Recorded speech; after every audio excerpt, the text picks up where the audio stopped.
Assalamualaikum warahmatullahi wabarakatuh. Halo semuanya, jumpa lagi dengan saya Chow Sing Sing, kurator dari podcast Horror Night Story. Halo, apa kabar semuanya? Semoga kalian semua sehat-sehat ya. Dan seperti biasanya, pada hari ini saya kembali dan akan menghadirkan sebuah kisah mistis untuk kalian semua. Kisah mistis kali ini saya datangkan lagi dari Baca Horor. Jadi ini lanjutan yang kemarin ya, panti yang bekas rumah sakit jiwa itu. Dan ini adalah bagian terakhir. Oke, daripada kita berlama-lama, mari kita simak ceritanya. Saat naik kelas 4 SD, aku pindah ke kamar Nakula. Kamar ini berada di lantai 2 bersebelahan dengan kamar Sadewa. Namun, kedua kamar ini dipisahkan dengan pagar tinggi. Ada sejarahnya. Mengapa pagar ini dibangun? Dulu, sebelum generasi kami, anak-anak Sadewa yang paling senior sering melakukan pembulian ke anak-anak Nakula. Sedikit gambaran tentang separah apa pembulian di masa itu. Yang paling ringan adalah selimut dan bantal yang mereka curi. Saat itu jumlah bantal dan selimut jauh lebih sedikit dibandingkan jumlah anaknya. Dibawa ke halaman kosong dan dipukuli, itu sudah biasa. Terkadang juga ada yang sengaja dipermalukan dan ditelanjangi di depan orang banyak. Ya, memang itu yang terjadi. Oleh karena itu, pagar tinggi ini dibangun agar anak-anak Sadewa tidak dengan mudah bisa melewati kamar Nakula. Mereka harus memutar lewat bawah untuk sampai ke kamar anak-anak Nakula. Di umur ini, aku mulai mengenal kenakalan. Untuk mendapatkan uang, kami nggak lagi harus mengemis. Biasanya di kelas 4, anak-anak di sekolah pada umumnya sudah membawa uang saku. Nah, saat itulah kami anak-anak panti berkumpul dan terkadang memalak anak-anak rumahan yang satu kelas untuk sekedar mendapatkan uang 1.000 atau 2.000 rupiah. Uang itu kami gunakan untuk berbagai hal. Untuk membeli rokok, membeli majalah cerita dewasa yang dimaklari oleh anak-anak Sadewa, dan yang paling sering adalah untuk rental PS1 yang sedang ramai masa itu. Sampai besar, Jereng masih menjadi teman baikku. Satu lagi yang sering bersama kami adalah Caplang. Ya, namanya Caplang. Caplang adalah panggilan akrab kami. Saat uang kami sudah terkumpul, biasa kami akan menggunakannya untuk rental PS1. Rental ini jaraknya beberapa ratus meter dari panti asuhan. Untuk mencapai ke sana tanpa ketahuan, kami harus memanjat lewat belakang bangunan panti dan menaiki atap. Baru pertama kali aku melakukan hal itu, sesuatu yang sampai sekarang gak bisa aku lupakan terjadi, dan membuat bulu kuduku terus berdiri jika mengingatnya. Saat itu waktu menunjukkan pukul 1 dini hari. Aku mengikuti Jereng dan Caplak untuk memanjat ke atap. Sayup-sayup aku mendengar ada suara lonceng dan paduan suara dari arah kapel. Saat itu aku mikir, aku sudah tidak tinggal di kamar jambu lagi. Maka aku tidak perlu takut lagi dengan sosok perawat Belanda itu. Ternyata aku salah. Saat suara paduan suara itu terdengar, aku mendengar ada suara mendekat dari arah belakang. Suara itu seperti suara benda yang beradu dengan genteng. "Reng, kamu dengar suara nggak?" "Suara apaan?" "Udah cepetan, keburu ketahuan sama Om Rio," balas Jereng yang memang cukup was-was. Kami pun tidak menghiraukan suara itu dan terus pergi. Tapi saat hendak turun dan berbalik, kami melihat Caplak sedang menatap satu sisi dengan wajah yang pucat. Kami pun berbalik menatap ke arah pandangan Caplang. Dan seketika tubuh kami menjadi lemas. Ada sosok pria berperawakan bule dengan wajah yang rusak. Kakinya terikat dengan rantai dan beban berbentuk bola. Suara itu terdengar dari makhluk itu. Ia terlihat sedang memukuli satu persatu genteng atap panti asuhan dengan bola beban di kakinya. Kami pun bergegas untuk turun. Dengan hati-hati kami berusaha secepat mungkin sampai bawah dan tidak mau berurusan dengan makhluk itu. Kami berhasil. Tapi saat sampai di bawah, sosok itu tiba-tiba sudah berada di pinggir genteng. Ia menatap kami begitu saja dengan rantai dan bola beban yang menggantung di kakinya. "Cabut, Le, cabut!" Jereng yang menyadari itu langsung menarikku dan Caplang untuk segera pergi. Aku dan Caplang pun segera berlari meninggalkan tempat itu secepatnya, sembari berharap makhluk itu tidak mengikuti langkah kami. Saat itu kami berusaha melupakan kejadian itu dan menghabiskan uang kami di rental PS. Sayangnya itu bukan pertemuan terakhir kami dengan makhluk berwujud pasien rumah sakit jiwa itu. Suatu malam, pernah ada saat dimana tidak ada pengasuh yang menjaga di malam hari. Saat itu, sebagian anak-anak Nakula dan Sadewa menghabiskan waktunya di depan kamar tanpa ada yang berani melarang. Tapi, saat melewati tengah malam, suara itu muncul kembali. Suara paduan suara dan lonceng yang saling bergantian. Perasaanku mulai gak enak. Namun, aku tahu sosok hantu perawat yang muncul bersamaan dengan suara ini tidak akan pernah naik ke atas. Oleh karena itu aku berusaha untuk cukup tenang. Sialnya ternyata kamar Nakula memiliki permasalahan sendiri. Jauh dari lorong menuju kamar ini, kami yang sedang nongkrong di depan kamar tiba-tiba melihat sepasang kaki berjalan mendekati kami. Salah satu kaki itu terikat rantai dengan beban bola yang cukup besar.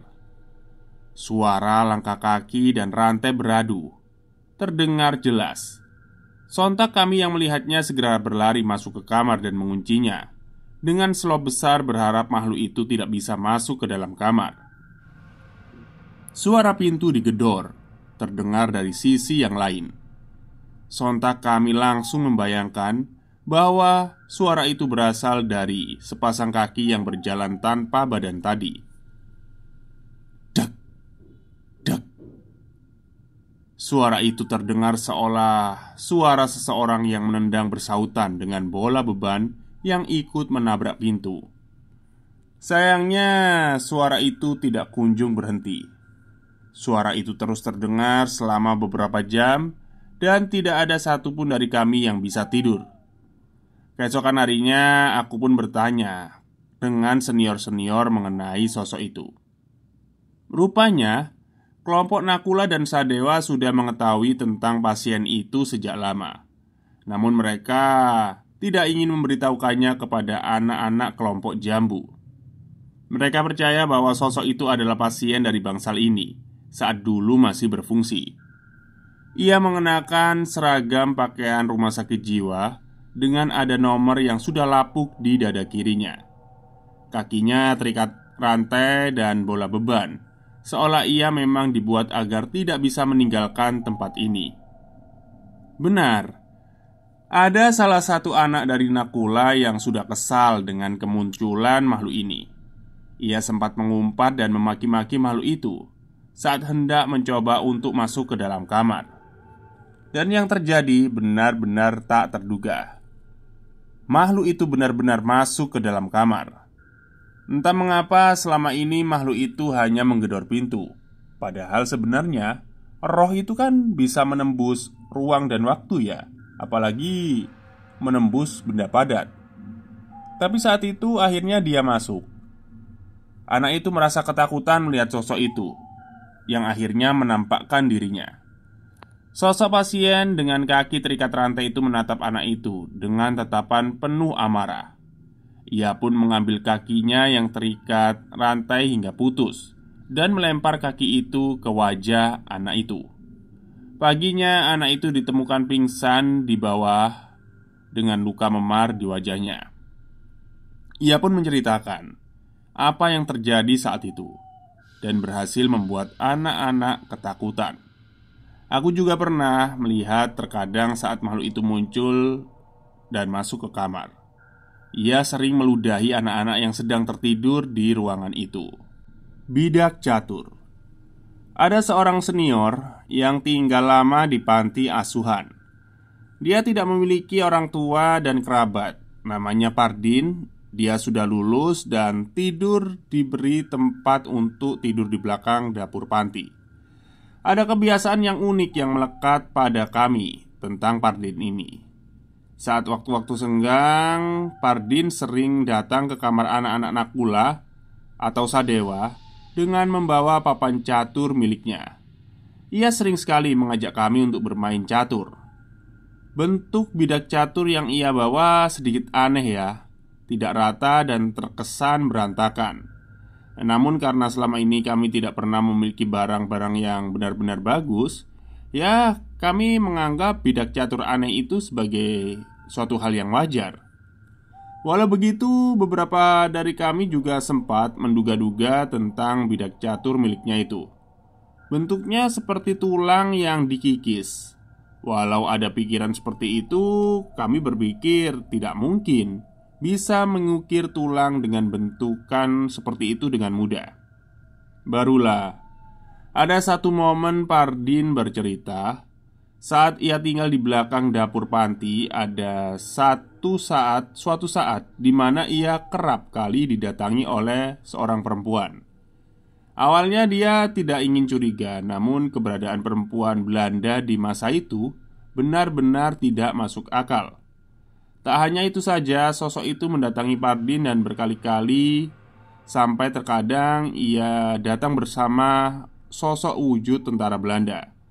Jelas saja Pardin takut, tapi karena sudah terbiasa dengan sosok-sosok di sana, ia pun membukakan pintu kamarnya dan menemui perempuan Belanda itu. Ia memastikan bahwa sosok noni Belanda itu bukanlah manusia.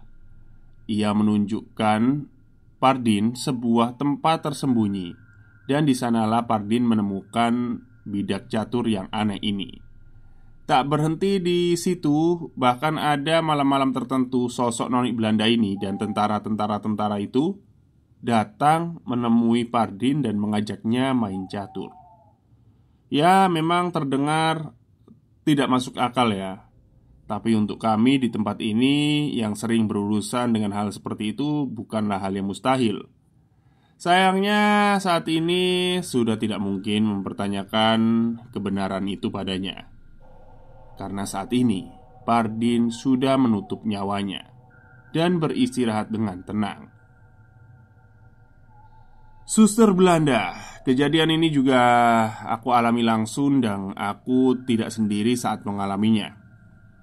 Panti asuhan ini juga memiliki pengasuh seorang suster rohani berkebangsaan Belanda yang ditugaskan pelayanan di tempat ini. Aku juga sudah cukup umur dan salah satu yang paling tegas di antara suster atau bruder. Maksudnya dia ya mungkin ya. Sebut saja namanya Suster Gusta. Kejadian ini hanya terjadi satu kali, namun benar-benar membekas di kepalaku sampai saat ini. Selesai makan malam, Suster Gusta ini mengawasi kami untuk segera belajar. Ruang makan di sana juga sekaligus ruang belajar. Sehingga setiap selesai makan, kami harus segera membereskan perlengkapan makan kami dan mengambil perlengkapan belajar kami. Biasanya jarang ada pengasuh yang menjaga. Tapi setiap jadwal Suster Gusta, ia akan selalu mengajar di ruangan itu. Kami tahu ketegasan Suster Gusta sehingga selesai belajar kami tidak terlalu banyak menghabiskan waktu di luar dan memilih untuk tidur saja di kamar. Saat itu aku terbangun dengan suara pintu yang terbuka. Ada suara langkah yang terdengar masuk ke dalam kamar kami. Aku sedikit mengintip dan melihat dengan jelas. Suster Gusta berada di dalam kamar. Anehnya, saat itu ia hanya sendiri di tengah kamar dengan mata melotot dan senyum. Sama sekali tidak bergerak. Suster Gusta tetap diam di sana begitu lama tanpa bergerak. Tapi semakin lama aku melihatnya, semakin takut. Kejanggalan itu membuatku merinding. Aku yang menyadari itu ternyata tidak aku saja. Ada beberapa teman yang juga terbangun dan merasa ada yang aneh. Barulah setelah beberapa lama sosok itu hilang begitu saja.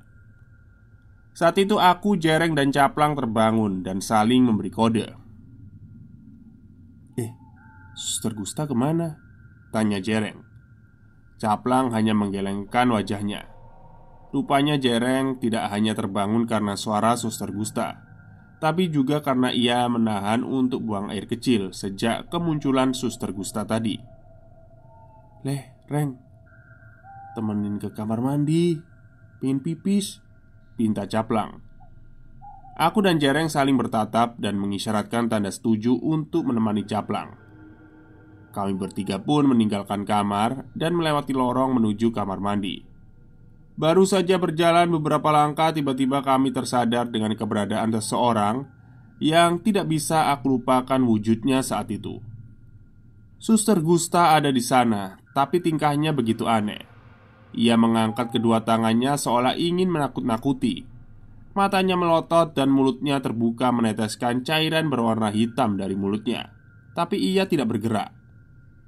Reng, itu Suster Gusta kan? Tanyaku. Iya tapi ngapain ya dia? Terus itu ngapain? Kayak membeku kayak gitu. Kami bertiga yang jelas-jelas merasakan keanehan memilih untuk mundur dan menjauh dari Suster Gusta. Seandainya tidak ada Jereng dan Caplang, pasti aku sudah ketakutan setengah mati saat itu. Walau melihat reaksi kami, Suster Gusta masih terus tidak bergerak dalam posisinya.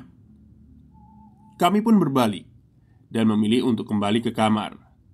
Tapi saat itu juga aku mendengar suara langkah kaki mendekat. Lah, itu Suster Gusta. Caplang yang menyadarinya, ia melihat langkah kaki itu ternyata adalah Suster Gusta yang datang menghampiri kami. Kami yang bingung segera menoleh ke arah Suster Gusta di belakang kami dan sosok itu sudah hilang. Hei, ngapain kalian malam-malam begini? Tegur Suster Gusta yang asli. Nemenin Caplang ke kamar mandi, Sus, jawabku. Suster Gusta memperhatikan kami satu persatu saat itu. Sepertinya ia juga tidak melihat hal yang mencurigakan dari kami. Ya udah cepat, habis itu langsung balik ke kamar, ucapnya. Mendengar ucapan itu, kami pun hanya mengangguk dan kembali melanjutkan niat kami untuk menemani Caplang ke kamar mandi. Saat itu aku bertanya, Suster, kenapa jam segini masih belum tidur? Tanyaku. Habis doa malam, ada yang perlu dicek juga kan? Ucapnya. Memang saat itu beberapa suster dan bruder terkadang juga melakukan doa malam saat ada intensi-intensi tertentu. Oh ya Tile, kamu ngelihat anak kecil lain gak selain kalian? Gak ada sus, balasku. Suster Gusta pun mengangguk dan meninggalkanku. Namun ada satu hal yang membuatku penasaran. Suster Gusta membawa sebuah tongkat kecil yang biasanya digunakan untuk memercikan air suci. Oh, buat ngusir setan mungkin ya. Satu nyawa. Apa benar ada sebanyak itu makhluk tak kasat mata di dalam panti asuhan ini? Aku yakin ada di antara kalian yang tidak percaya dan mungkin menganggap kisah ini hanyalah bualan semata. Tapi jika kalian bertemu dengan anak-anak yang tinggal di panti pada zaman itu, mereka pasti akan menceritakan hal yang sama. Kami semua seolah sudah mengetahui makhluk-makhluk apa itu dan di mana mereka akan muncul. Makhluk-makhluk itu seolah-olah memiliki wilayah sendiri dan tidak pernah kami temukan hantu di ruangan tertentu melintas ke ruangan lain. Jadi ada batas-batasnya. Seperti sosok perawat Belanda yang hanya muncul di sekitaran kamar tidur jambu. Sosok pasien dengan kaki terikat hanya muncul di wilayah Nakula dan Sadewa. Walau sudah mengetahui sebanyak itu, ternyata masih banyak lagi sosok-sosok di panti asuhan ini yang belum kami ketahui. Pernah dengar permainan yang bernama Dornama? Sebenarnya ini hanyalah permainan petak umpet biasa. Hanya saja bila kita menemukan anak-anak yang bersembunyi, kita harus menyebutkan Dornama. Dan keterangan contohnya ya, Dor, jereng, di bawah meja baju merah. Nah, itu contohnya ya. Saat itu pulang sekolah, kami tidak langsung kembali ke kamar. Kami bermain dulu di lapangan SD bersama beberapa anak sekolah. Ini adalah salah satu permainan favorit pada masa itu. Caplang yang berjaga.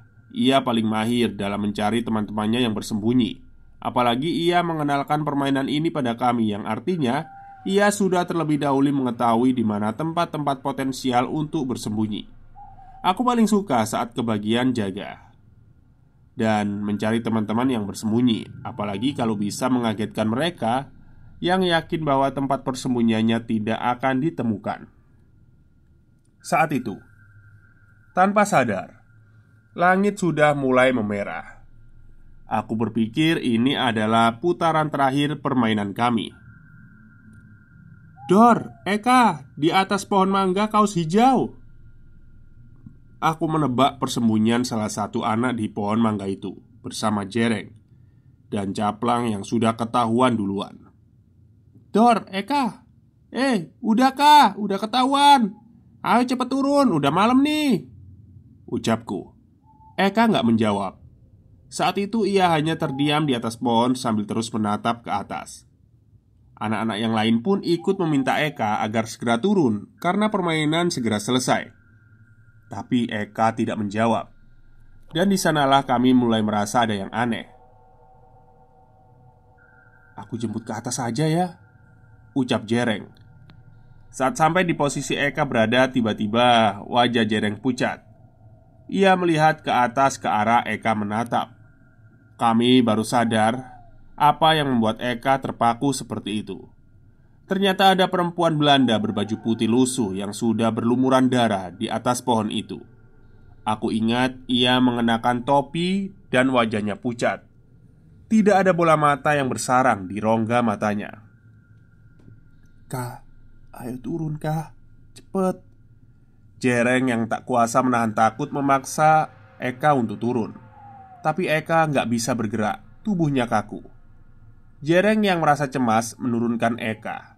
Eka diturunkan dengan badan yang kaku dan tangan yang meringkuk di depan wajahnya. Badannya dingin.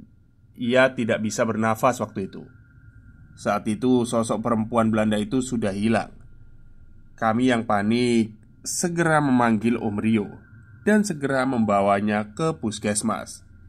Om Rio menanyakan apa yang sebenarnya terjadi. Kami pun menceritakan seutuhnya pada Om Rio, bahkan hingga sosok perempuan Belanda itu. Om Rio memilih tidak memusingkan cerita kami tentang sosok itu dan terus menantikan kabar dari puskesmas. Malam itu menjadi malam yang mengenaskan.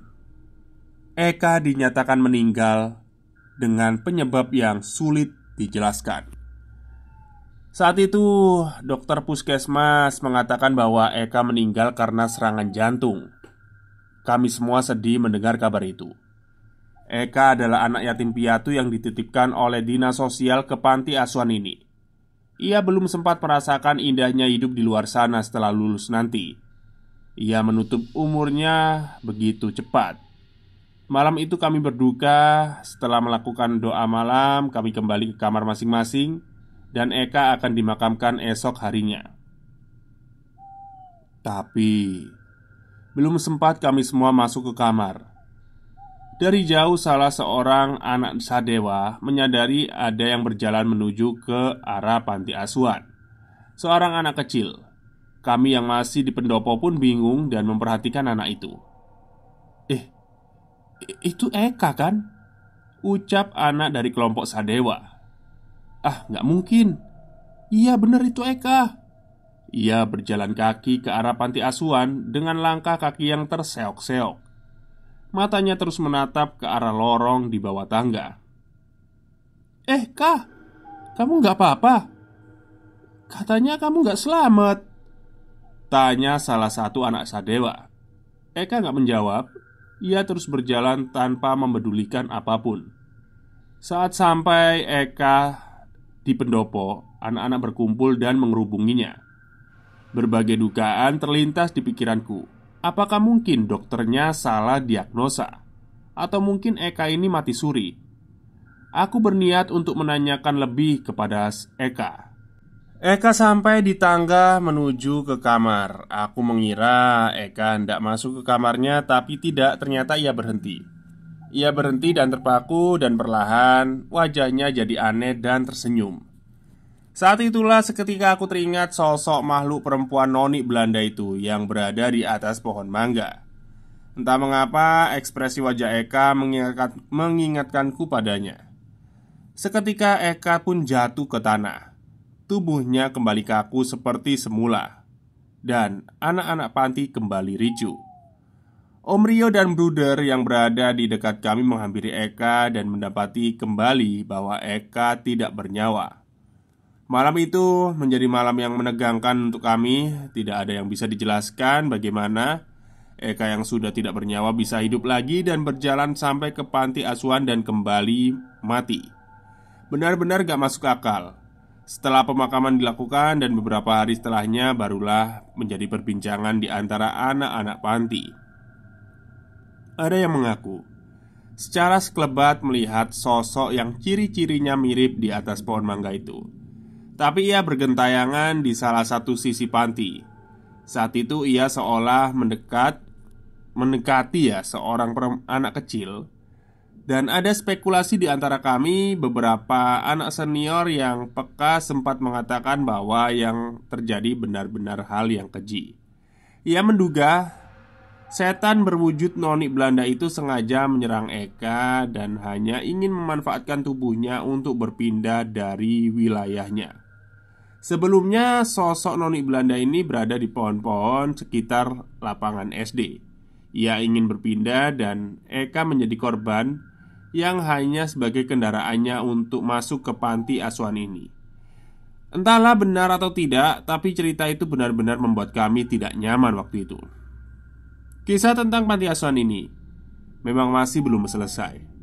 Masih banyak lagi cerita yang bisa saya kulik dan akan saya lanjutkan secepat mungkin. Ada dua cerita yang benar-benar sulit dijelaskan di luar akal sehat. Yang pertama adalah ketika gudang perkakas di bawah tangga akhirnya bisa dibuka. Sebuah gudang yang belum pernah dibuka sejak panti asuhan ini berdiri. Dan satu lagi adalah tentang tragedi di tahun 2019 saat Tile dan Jereng kembali lagi ke panti asuhan sebagai alumni. Mereka melihat dengan mata kepala sendiri anak-anak panti yang kerasukan secara bersamaan di pelataran panti asuhan itu. Terima kasih. Oke, inilah cerita panjang dari baca horor ya, treatnya Mas baca horor. Ternyata belum selesai, tapi ya mungkin dalam proses penyelesaiannya. Tapi kita anggap ini selesai. Baik, mungkin itu saja cerita untuk hari ini. Selamat berbuka puasa bagi yang menjalankan. Wassalamualaikum warahmatullahi wabarakatuh.